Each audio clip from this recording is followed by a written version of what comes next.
The crossing guard shortage in the city of Toronto continues, and if ever there was a street that needs one, it's this one. I'm Pam Seatle on Blythewood Road, just north of Eglinton and west of Bayview. It is a very busy street. There are two schools in the same block and no crossing guard. So the community has come up with a unique way to try to get their kids across safely. I can't tell you the number of times that we've been halfway across the street and cars, even multiple cars, will go through, and I've seen ladies with strollers, with babies, with multiple young toddlers, and the cars, they don't see them, or they are distracted, they don't stop. So the community has devised a system where pedestrians use flags to make drivers aware and slow them down. We installed these flags here to help with the visibility.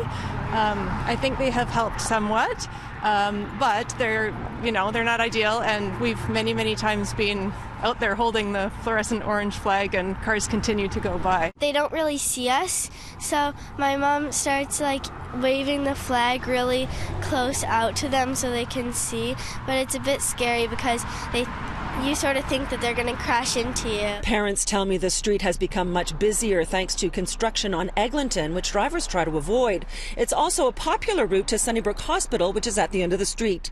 There are 660 locations that are supposed to have crossing guards. City News covered the shortage at the beginning of the school year. The program is in the process of transitioning from being managed by Toronto Police to the city's Transportation Services Department. For now, the city's role is to backfill absences. They had anticipated about 30 to 40 a day. It turned out to be closer to 100.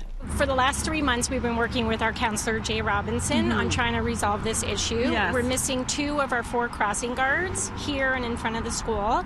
And we've been contacting Chief of Police, 53 Division, Councillor Robinson, Neptune Security, and no change, no action. Nobody has been here for 3 months. I spoke to the general manager of Neptune Security Services on the phone today. That's the company that's been contracted to provide the replacement staff. She told me that they had trouble filling the spots at the beginning of the year, but now are bringing in 80 to 85 crossing guards a day and are managing just fine. Well, Jay Robinson, the councillor for this area, says that is clearly not the case. School crossing guards are critical to getting kids to and from school safely, and we have to make sure we're providing that service. The city also admits they are having trouble. In a statement, a spokesperson said that since September, the contractor, Neptune Services, has reported that on average 70 to 80% of daily crossing guard absences have been fulfilled. We all agree it needs to be better. Transportation Services suggests that parents email schoolcrossingguard@toronto.ca if there are problems.